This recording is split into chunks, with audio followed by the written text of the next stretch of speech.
आखिर क्यों यूएसए की पॉलिसी इसराइल को लेकर इतनी प्रोटेक्टिव है? क्या वजह है कि यूएस की कांग्रेस हमेशा इसराइल के साथ खड़ी होती है? आखिर क्यों इसराइल इतने सारे दुश्मन होने के बावजूद इतनी स्ट्रांगली खड़ा है? और पूरे अरब वर्ल्ड ने जब भी इसराइल के खिलाफ हमला किया, अरब वर्ल्ड हारा है और इसराइल जीता है। इस जीत के पीछे की वजह क्या है? क्यों आखिरकार इतने डिफिकल्ट जगह पे होने के बावजूद वो अपना को सेफ रख पा रहा है? और जितने रॉकेट्स हर साल इसराइल पे दागे जाते हैं, जितने मिसाइल्स उनके ऊपर अटैक किए जाते हैं, उसके बावजूद सबसे कम डैमेज इसराइल झेलता है। क्या कहानी है? क्यों आखिरकार अगर गाजा भी कभी इसराइल के ऊपर अटैक गाजा से होता है, हमास करता है, तो वो भी टनल्स का सहारा लेता है या लेबनान को टनल्स का सहारा लेना पड़ता है? क्यों कोई क्लियर कट अटैक जैसे इजिप्ट से मिलिट्री का अटैक या सीरिया से मिलिट्री अटैक इस तरह से नहीं हो सकता इसराइल के ऊपर? क्या सिर्फ एयर डिफेंस इसके पीछे रीजन है या और भी चीजें हैं? आइए डिस्कस करते हैं सारे aspect. Welcome to PW only IAS. आखिरकार इसराइल क्यों इतना डिफिकल्ट है as a country, as a military force और एज अ इंटेलिजेंस नेटवर्क? सबसे पहले जानते हैं इसराइल की ज्योग्राफी को। आप यहां देखिए, ये इसराइल है, यहां गाजा है और गाजा में है हमास। इसराइल के ठीक बीचों बीच आप देखें तो ये वेस्ट बैंक है और यहां अभी फाता एक तरह से रूल करती है, लेकिन ये लगभग इसराइल के कंट्रोल के अंदर ही है मिलिटरली। ऊपर है लेबनान जहां पर बैठा है हिजबुल्लाह और यहां है सीरिया, जो अगेन एक ऐसी गवर्नमेंट है अंदर असद अल बशर जो इसराइल के अगेंस्ट है। और ये है गोलन हाइट्स जो हिस्सा हुआ करता था कभी इसराइल का और उसके ऊपर कब्जा करके बैठा है आज इसराइल, जो कभी पार्ट हुआ करता था सीरिया का, आज कब्जे में है इसराइल के। जॉर्डन के साथ इसराइल के बहुत अच्छे संबंध हैं और जब ईरान में हाल में कुछ मिसाइल्स भी इसराइल के ऊपर दागी तो उनमें से कुछ को तो जॉर्डन ने खुद ही तबाह कर दिया। नीचे इजिप्ट है, यहाँ है सिनाई पेनिनसुला जो एक टाइम में इसराइल ने अपने कब्जे में ले लिया था, लेकिन रिश्तों को नॉर्मलाइज करने के बाद इजिप्ट को वापस कर दिया। तो आखिर इस ज्योग्राफी में जहां एक समय इजिप्ट से भी लड़ाई लड़ चुका है, जॉर्डन से भी लड़ चुका है, ऊपर लेबनान से भी लड़ चुका है, सीरिया से भी लड़ चुका है, आखिर क्यों कंबाइंड अटैक में भी इसराइल ही जीतता है? तो जानिए सबसे पहले इसकी ज्योग्राफी को। अगर हम इसराइल की ज्योग्राफी को देखें तो इसराइल की ज्योग्राफी में आपको यहाँ पे कोस्ट दिखाई देगी मेडिटेरेनियन की। ये कोस्ट एक बहुत ही ज़्यादा फर्टाइल कोस्ट है और नॉर्दर्न इसराइल के पास आप देखो तो यहाँ वो इलाका है जिससे आप एंटर इजीली कर सकते हो इसराइल में। लेकिन अगर आप जॉर्डन रिवर वैली के पार देखते हो तो यहाँ आपको डेजर्ट दिखाई देगा। साउथ में भी इसराइल में आपको नेगेव डेजर्ट दिखाई देगा। तो यानी अगर कोई इस तरफ से आने की कोशिश इसराइल में करेगा तो उसको बहुत सी दिक्कतों का सामना करना पड़ सकता है। वहीं यहाँ पर एक स्ट्रॉन्ग कोस्टल प्लेन की होने की वजह से, जो कि फर्टाइल भी है थोड़ा सा, और यहाँ पर ऑलरेडी इनका पूरा जो बिजनेस का बेस है यहाँ पर स्टैब्लिश है और यहीं पर आता है गाजा इधर। और गाजा से भी इजिली इसराइल में एंटर करना, सीधा अटैक करना उतना आसान नहीं, क्योंकि इसराइल ने इतनी ज़्यादा डिफेंस इंस्टॉलेशन इसके आसपास खड़े कर रखे हैं। और यहाँ इजिप्ट से भी कोई अगर एंटर करे तो यहाँ आता है सिनाई पेनिनसुला, जो अगेन एक मार्शी लैंड, एक डेजर्ट जैसा इलाका है जहां से इसराइल के ऊपर सीधा सीधा अटैक किया नहीं जा सकता। तो आप इसराइल पे अटैक करेंगे कैसे? तो अगर आपको इसराइल यहाँ दिख रहा है, इस मैप में जरा समझते हैं इसराइल। अगर यहाँ आप इसराइल को देखो तो इसराइल के हर इलाके पे अगर हम ध्यान दें तो इसराइल में आने का एक तरीका ये हो सकता है कि कोई शिप से रेड सी के थ्रू यमन से हाउतीज शिप का सहारा लें, गल्फ ऑफ अकाबा में घुसते हुए सीधा इसराइल पे अटैक कर दें। लेकिन वो भी उतना आसान नहीं है, क्योंकि गल्फ ऑफ अकाबा से इस रीजन में एंटर करना एक बहुत मुश्किल काम है, क्योंकि इधर भी डेजर्ट का इलाका है, इधर भी डेजर्ट का इलाका है और सिनाई पेनिनसुला के थ्रू घुस के इसराइल पे अटैक करना बहुत मुश्किल है। जो टेरेन है वो काफ़ी ही दिक्कत वाली है, यहाँ से कोई भी एंटर ईजिली अंदर कर नहीं सकता। जो इसराइल की ज्योग्राफी है उसमें अगर आप देखें तो जॉर्डन रिफ्ट वैली के आसपास नेगेव का डेजर्ट है, सिनाई का डेजर्ट है। तो डेजर्ट लैंड होने की वजह से यहाँ से इसराइल के ऊपर हमला करना हमेशा एक बहुत मुश्किल काम रहा है। वहीं दूसरी तरफ सीरिया, जिसके पास की ज्योग्राफी ऐसी है जहां से इसराइल में इजीली एंटर किया जाता है या जा सकता है, उसकी मिलिट्री बहुत वीक है और इसराइल ने अपने नॉर्दर्न एरियाज में जहां से उसे इन्वेड करना आसान है अपनी मिलिट्री का फोकस बनाया हुआ है। जॉर्डन के साथ अच्छे संबंध बना के उन्होंने जॉर्डन रिवर वैली के आसपास के सारे इलाके जहां से भी अटैक संभव है उन एरियाज में एक स्ट्रॉन्गर मिलिट्री अलायंस बनाया हुआ है, जिसकी वजह से इनके ऊपर हमला करना संभव नहीं है। और वेस्ट बैंक इनडायरेक्टली अभी भी इसराइल के कब्जे में है। बाकी बचा मेडिटेरेनियन सी, जिससे अगर कोई भी अटैक संभव है तो वो तभी होगा जब नेवल फोर्सेस का सहारा लिया जाए।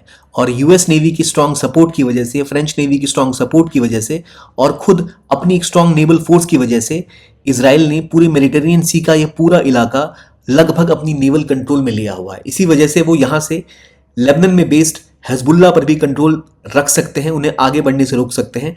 जबकि गाजा के ऊपर पूरा का पूरा एक एयर प्रिजन बनाया हुआ है, जहां कोई भी उनकी मूवमेंट मेडिटेरेनियन सी में नहीं हो सकती, क्योंकि इजराइल के शिप्स यहां उन्हें घेर के खड़े रहते हैं। तो अगर हम देखें तो मेडिटेरेनियन सी से एंटर करना बहुत मुश्किल है, क्योंकि इनके पास एक स्ट्रांग नेवी है। सिनाई पेनिनसुला और निगेव डेजर्ट की वजह से सदर्न इजराइल को भी एंटर करना बहुत मुश्किल होता है। गल्फ ऑफ अकाबा के पास से भी आप एंटर नहीं कर सकते because of the tough terrain. अगर हम कोस्टल प्लेन्स की बात करें जो फर्टाइल है, और यहां पर इनके पास कुछ फार्मर्स भी होते हैं, जो इनकी इंडस्ट्रियल बेल्ट है, जहां इनोवेशन होता है, वो यही इलाका है, लेकिन जिसको सेफ गार्ड करने के लिए एक स्ट्रांग नेवी यहां ऑलरेडी प्रेजेंट रहती है। ऊपर नॉर्दर्न इजराइल में जहां दिक्कत है, उस पर इन्होंने ऑलरेडी एक स्ट्रांग मिलिट्री नेटवर्क क्रिएट किया हुआ है, और जॉर्डन का एक लगभग दुश्मन नहीं तो दोस्त भी नहीं है, बीच की स्थिति में है, और वो कभी भी इनके ऊपर अटैक करने को उतना आतुर नहीं है। इनके ऊपर एक सीरिया है जो ऑलरेडी अपनी वीक मिलिट्री सिचुएशन की वजह से खुद फंसा हुआ है। वो इस सिचुएशन नहीं है कि वो एक फुल स्केल अटैक कभी इजराइल पे कर पाए, क्योंकि इजराइल डिफेंस फोर्सेस काफी ज्यादा स्ट्रांग है।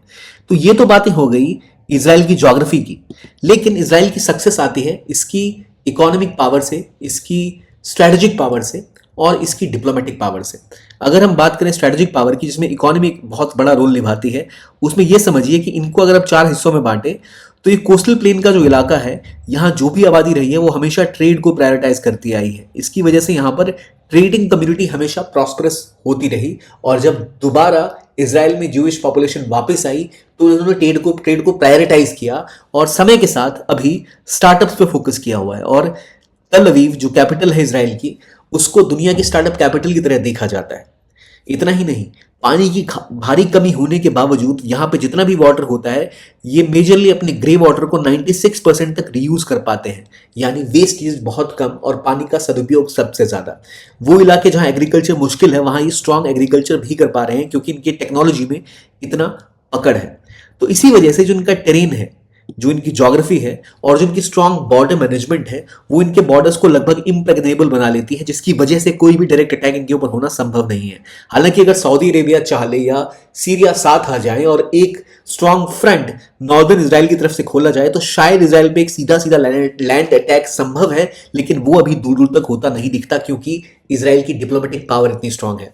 अगर आप देखें नॉर्दर्न बॉर्डर, जहां पर ऑलरेडी ये कुछ इलाके इजराइल के कब्जा के अलावा इजराइल ने सीरिया के भी कुछ हिस्सों पर कब्जा कर रखा है, वो दिखाते हैं इजराइल की पावर को। लेकिन असल कहानी है इजराइल की एयर डिफेंस और एयर सुपीरियॉरिटी, जो इस रीजन में कोई मैच नहीं कर सकता। इजराइल ने इस रीजन में ऐसा multi layer air defence system बनाया हुआ है, जो 3 चीजों का एक सघन कोऑर्डिनेशन है।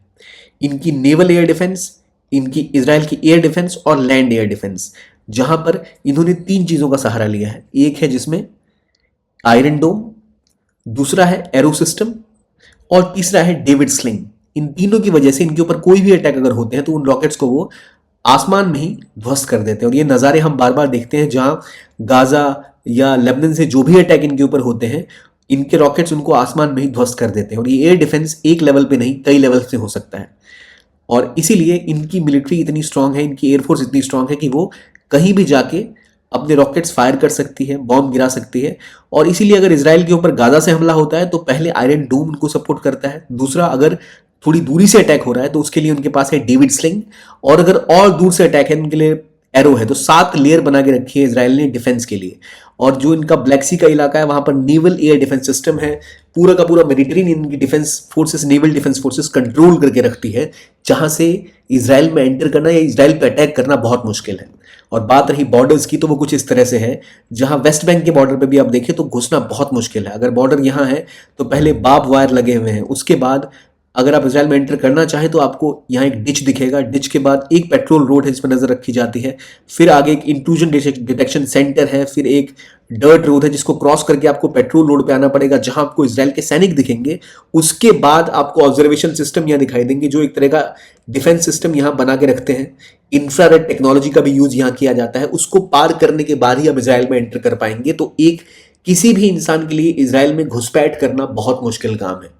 और इसीलिए आपको पता लगता है कि क्यों गाजा स्ट्रिप में बात करें, गाजा में बात करें, या फिर हम हिजबुल्ला की बात करें, तो वो हमेशा टनल्स का इस्तेमाल करते हैं। क्योंकि अगर आप सीधा सीधा घुसने की कोशिश करोगे बॉर्डर पार करके इसराइल में, तो वो बहुत ही मुश्किल काम है due to this type of security network. इसके अलावा अगर आप मिसाइल्स या रॉकेट्स फायर करते हैं, उनके पास एक स्ट्रांग एयर डिफेंस है, और उनका जो टॉपोग्राफी है, जो उनकी ज्योग्राफी है, वो उनको सीधा सीधा इन्वेजन से भी बचाती है।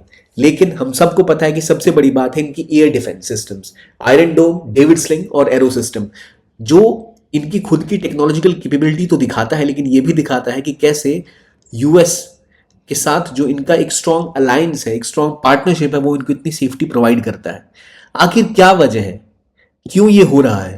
तो इसके पीछे वजह है उनकी स्ट्रॉन्ग मिलिट्री और उनकी पार्टनरशिप। अभी अगर हम यूएस और इसराइल की पार्टनरशिप पर जाने से पहले इसराइल की मिलिट्री को देखें, तो आपको दिखेगा कि दुनिया की सबसे स्ट्रॉन्गेस्ट मिलिट्री में से एक इसराइल है। इसराइल को हर साल लगभग 3 से लेकर 4 बिलियन डॉलर की एड मिलती है इसराइल से, जिसकी वजह से एक तो पहले इसराइल में कंस्क्रिप्शन है, यानी हर व्यक्ति को मिलिट्री में सर्व करना ही पड़ता है। इनके पास लगभग 2000 से भी ज़्यादा टैंक्स हैं, 339 से भी ज़्यादा एयरक्राफ्ट्स हैं, जिसमें F-35, F-15, M-16 जैसे खतरनाक एयरक्राफ्ट्स हैं। 5 सबमरीन पेट्रोल कोस्टल कॉम्पिटेंट्स भी हैं, और अपाचे हेलीकॉप्टर्स तक इनके पास उपलब्ध हैं, जो इस रीजन की सबसे स्ट्रॉन्ग मिलिट्री इन्हें बनाते हैं। और इसके अलावा हर साल यूएस से मिलने वाली ये एड प्लस यूएस के साथ इनकी टेक्नोलॉजिकल पार्टनरशिप इनको एक बहुत बड़ा एज इस रीजन में प्रोवाइड करती है। इन सब के अलावा इनकी जो खुफिया एजेंसी है मोसाद, वो इतनी पावरफुल है कि उसने अलग अलग ग्रुप्स के साथ अलग अलग सिस्टम्स पहले ही स्टैब्लिश कर रखे हैं। चाहे आज से सालों पहले बात करें तो टर्की और ईरान की खुफिया एजेंसी के साथ मिलकर इसराइल काम करता था। फिर 1979 में एक रेवोल्यूशन होता है और ईरान अलग होता है, और वहां से ईरान बनता है इसराइल का दुश्मन। लेकिन उससे पहले इसराइल ने टर्की और ईरान के साथ एक खुफिया पार्टनरशिप कर रखी थी, जिसे ट्राइडेंट कहते हैं, जिसके तहत टर्की को और ईरान को इसराइल खुफिया इंफॉर्मेशन देता था। बदले में ये दोनों देश इसराइल को उनके खिलाफ अगर कोई कदम उठा रहा है तो इसके बारे में सिक्योरिटी शेयर करते थे। तो ये intelligence gathering, intelligence sharing Israel को हमेशा आगे रखती थी। अभी के समय में भी जॉर्डन के साथ वो मिल चुके हैं, अमेरिका के साथ उनकी पार्टनरशिप है, वेस्टर्न कंट्रीज के साथ उनकी पार्टनरशिप है, इवन यूएई वगैरह के साथ उनके रिश्ते लगभग अच्छे चल रहे हैं, क्योंकि वो ट्रेड और इकोनॉमी पे फोकस कर रहे हैं। तो अब हालांकि इनके पास ईरान नहीं है, इनके पास टर्की नहीं है, तो ये बाकी देशों को टारगेट करके उनके साथ अपनी पार्टनरशिप ग्रो करते हैं। जैसे भारत का इन्होंने साथ दिया 1965 में, 1999 कारगिल वॉर में भी भारत का साथ दिया, जो दिखाता है कि आज के टाइम में ये भारत के साथ काफी क्लोज है। क्यों? क्योंकि ये फ्यूचर देख के भी चल रहे हैं। इसकी वजह से इनकी इंटेलिजेंस गैदरिंग कैपेसिटी और मोसाद का एक स्ट्रॉन्ग नेटवर्क, मोसाद इनकी खुफिया एजेंसी है। कहा जाता है कि इसके जो एसेट्स हैं वो पूरी दुनिया भर में बेस्ड है। मोसाद अपने लोगों को हायर तब करता है जब बच्चे कॉलेज में होते हैं, और वहीं वो पहचानते हैं कि कौन से ऐसे स्टूडेंट्स हैं जिनके पास ये कैपेबिलिटी है कि वो बेहतर सीक्रेट एजेंट्स बन पाए, और उसके बाद दुनिया का सबसे टफेस्ट ट्रेनिंग मॉड्यूल का सामना वो करते हैं, और उसके बाद बनते हैं वो मोसाद के सीक्रेट एजेंट्स जो दुनिया भर में छाए हुए हैं। एक जूइश लॉबी और एक जूइश डायस्पोरा जो दुनिया भर में फैला हुआ है और काफ़ी ज़्यादा फाइनेंशियली स्ट्रांग है, वो भी मदद करता है इसराइल को अपने आप को और स्ट्रांगली प्रोजेक्ट करने में। इसके अलावा आज के टाइम में सबसे बड़ी पावर है इकोनॉमिक पावर, जिसका एग्जांपल चाइना आपको क्लियरली देगा, और इसराइल के पास भी ये कैपेसिटी है। दुनिया भर की जो इकोसिस्टम है, खासतौर पे अगर आप आज क्रिप्टो की बात कर लो, या साइबर सिक्योरिटी की बात कर लो, या स्टार्टअप इकोसिस्टम की बात कर लो, उन सब में इसराइल टॉप पर है। इसराइल का खुद का एक स्ट्रॉन्ग क्रिप्टो इकोसिस्टम है, जहां दुनिया भर के सॉफ्टवेयर और कंपनीज वो रन करते हैं। कि सबसे स्टार्टअप फ्रेंडली सिटी कोई है तो वो तल अवीव ही अभी मानी जाती है। इनोवेशन के एरियाज में उन्होंने कई इंडस्ट्रीज के ऊपर काम किया हुआ है, जहां इनके पास इजी कैपिटल उपलब्ध होता है, और इसकी वजह से एक स्टार्टअप नेशन की तरह इसराइल उभर रहा है। अब जिस देश के पास इतना पैसा है, एग्रीकल्चर और टेक्नोलॉजी में वो बहुत आगे हैं, और इसकी वजह से वो इस रीजन में बहुत ज़्यादा टेक और प्रोडक्शन दोनों में आगे निकल चुके हैं, चाहे वो एग्रीकल्चर हो, चाहे वो मैन्युफैक्चरिंग हो। इसी की वजह से बाकी देश भी जो इस विवाद में डायरेक्टली नहीं जुड़े हुए, वो इसराइल के साथ सीधा किसी कॉन्फ्लिक्ट में आने से कतराते हैं और सोचते हैं क्यों ना इनके साथ पार्टनरशिप ही की जाए। और लगातार इसराइल इसका फायदा उठा के आगे बढ़ता ही जा रहा है, और इसी की वजह से कहा जाता है कि इनका जो टेक्नोलॉजिकल इकोसिस्टम है, जिसमें इनकी इंटेलिजेंस, इनका इनोवेशन और इनका ट्रेड इन्हें काफ़ी स्ट्रांग बनाता है। और इसी वजह से पहले टर्की और ईरान के साथ थे, फिर आपको जॉर्डन के करीब आता दिखा, और अभी इवन सऊदी अरेबिया और यूएई भी इनके करीब थे। अब्राहम अकॉर्ड होने के बाद I2U2 फॉर्म हुआ, जिसमें इसराइल, इंडिया, यूएसए और यूएई थे। अब्राहम अकॉर्ड में इन्होंने कई जो अरबिक कंट्रीज इनके साथ संबंध नॉर्मलाइज किए। इजिप्ट आज इनके साथ क्लोज रिलेशंस रखता है। इसकी वजह यह है क्योंकि इजराइल के पास शेयर करने को बहुत कुछ है, स्पेसिफिकली इकोनॉमी, टेक्नोलॉजी और मिलिट्री एड के मामले में, जो उनको काफी स्ट्रांग बनाता है। और इसमें सबसे बड़ा रोल प्ले करता है यूएसए, जो इसका सबसे स्टॉन्च अलाई है। और इसकी वजह यह है कि यूएस की पार्लियामेंट में जो लॉबिंग है वो लीगल है। अगर आप यूएसए में हैं तो आप किसी के साथ भी लॉबिंग कर सकते हैं, बस आपको उसको पब्लिक प्लेटफॉर्म पे रिवील करना होगा। इसराइल के पास सबसे स्ट्रांगेस्ट मिलिट्री होने के बावजूद हर साल इनको $3.8 बिलियन यूएसए से मिलते हैं। इसकी वजह यह है कि इनकी कांग्रेस में स्ट्रांग लॉबी इसराइल हर साल करता है। खासतौर पे American Israel public affairs committee IUPAC एक ऐसी बॉडी है जो कंसिस्टेंटली इसराइल के लिए खड़ी रहती है। इनकी कांग्रेस में या इनकी पार्लियामेंट में या इनके इलेक्शंस में जो कोई भी खड़ा होता है उसकी फंडिंग में एक बड़ा रोल प्ले करती है आईपैक की लॉबी। और अगर कोई भी ग्रुप, कोई भी पॉलिटिकल पार्टी इलेक्शन लड़ रही होती है तो उसके लिए सबसे महत्वपूर्ण होता है फंडिंग। और यहाँ के इलेक्शन में सर्वाधिक फंडिंग कहीं से आती है तो वो होती है ज्यूविश ग्रुप से। और ज्यूविश ग्रुप में आईपैक जैसे कई ऐसे ग्रुप्स हैं जो इसराइल के प्रोपेगेंडा को या इसराइल के जो लॉबिंग स्लाइड है उसको पुश करते हैं। और कोई भी अगर ऐसा कैंडिडेट है जो इसराइल के खिलाफ स्टेटमेंट्स देता है उसको फंडिंग मिलनी बहुत हद तक मुश्किल हो जाती है। रिसेंटली कई सारे ऐसे प्रो इसराइल ग्रुप्स हैं जिन्होंने सीधा सीधा बोला है कि वो इस यूएस इलेक्शन में ढेर सारा पैसा फंड करने वाले हैं और गार्जियन की इस रिपोर्ट के आसपास $100 मिलियन से भी ज्यादा फंडिंग प्रोवाइड की जाएगी उन कैंडिडेट्स को जो प्रो इसराइल पॉलिसी रखेंगे। इसलिए आपको डेमोक्रेट्स हो या रिपब्लिकन हो, ओवरऑल उनकी पॉलिसी में इजीली दिखता है कि वो इसराइल को समर्थन करते हैं। लेकिन कहानी सिर्फ इंटरनल फंडिंग या लॉबिंग की नहीं है। यूएसए की फॉरेन पॉलिसी का एक सिंपल रूल है कि वो चाहते हैं एक ऐसा पॉलिसी जो कि मिडिल ईस्ट में एक ऐसा सिस्टम बना के रखे जो यूएसए को फेवर करे। और अगर इसराइल स्ट्रांगली अपने आप को मिडिल ईस्ट में ऐसे ही रख पाता है तो वो हमेशा यूएसए के लिए फायदे का सौदा होगा, क्योंकि इसराइल में कभी भी ईरान स्ट्रांग नहीं हो पाएगा। वहां पर वो सऊदी अरेबिया के ऊपर भी एक नजर रख पाएगा और उस रीजन में उसका एक एजेंट रहेगा। अगर आज हम इसराइल को मिडिल ईस्ट से हटा लें तो काफी आसान हो जाता है चाइना या बाकी कंट्रीज का वहां पर आकर अपना बेस बनाना या अपनी ट्रेड को डेवलप करना या अपनी स्ट्रेटजी को डेवलप करना। इसलिए यूएसए हमेशा चाहता है कि जो उसकी जैसी कंट्रीज है जिनको वो इंपॉर्टेंट पार्टनरशिप में रख सके या जिनको वो एक तरह से इनडायरेक्टली इन्फ्लुएंस कर सके, वो वहां पे रहे। उसका एग्जांपल है सऊदी अरेबिया और इसराइल, जो दोनों ही इसराइल अमेरिका के काफी क्लोज दोस्त हैं। और दोनों के साथ यूएसए की कोशिश ये रही है कि भाई आप अपने लेवल पे कुछ भी करो, चाहे दुनिया भर में यूएसए डेमोक्रेसी बांट रहा है लेकिन सऊदी अरब के जो रूलर्स हैं वो उनको सपोर्ट करता है। इसराइल को वो कभी नहीं कहेगा कि आप हमले बंद करें या आप लोगों की जान ले रहे हैं गाजा में या फिर लेबनान में सिविलियंस की डेथ हो रही है। लेकिन जब इसराइल में किसी सिविलियन की डेथ होती है तो यूएसए खुल के सामने आता है, क्योंकि एक तो वहां की जो लॉबी है वो प्रो इसराइल है, वहां के कैंडिडेट्स को लगातार मॉनिटरली सपोर्ट करती है। और यहां तक कि जो मेजर मीडिया चैनल्स हैं वो भी इन लॉबिंग ग्रुप से काफी सारा पैसा कमाते हैं। इसलिए अक्सर पब्लिक पॉलिसी लेवल पर आप देखोगे अमेरिका में हमेशा जो बातें की जाती हैं वो प्रो इसराइल ही की जाती हैं। और खासतौर पे आईपैक जैसा जो ग्रुप है वो काफी स्ट्रांगली इसराइल का जो नैरेटिव है उसको पुश करता है। और ये नैरेटिव हमेशा डॉलर्स की मदद से पुश किया जाता है। इसलिए आपको इसराइल की तरफ हमेशा अमेरिकन पॉलिसी शिफ्ट होती दिखेगी। इसके अलावा आप ये भी देखिए कि आईपैक की फंडिंग में इस बार जो रिसेंट फंडिंग सबसे ज्यादा दी है वो है व्हाट्सएप के फाउंडर ने। क्योंकि अगर आप देखो जो जोइश डायस्पोरा है वो भी काफी ज्यादा रिच है और जिस स्थिति में इसराइल फंसा हुआ है जहां पर उसे लड़ाई लड़नी ही पड़ेगी, उस स्थिति में इसको ये बहुत ज्यादा इंपॉर्टेंट है कि उन्हें ये सपोर्ट मिले। और जो उनको मिलता है यूएसए की देशों से भी, एक वक्त में कंप्लीटली फ्रांस के सपोर्ट में रहने वाला इसराइल अब फ्रांस के बदले यूएसए पे ज्यादा रिलाई करता है। तो समय के साथ साथ अपने पार्टनर्स को चेंज करना, समय के साथ साथ इस चीज को समझ जाना कि कहां ट्रेड की संभावना ज्यादा है, कहां से वो ज्यादा एड ले सकते हैं, किसके साथ वो पार्टनरशिप कर सकते हैं, ये इसराइल की खास बात रही है। उनकी ज्योग्राफी, उनकी डिप्लोमेसी और उनकी पॉलिटिक्स उन्हें बाकी दुश्मनों से जो उनके हैं हमेशा 4 कदम आगे रखती है।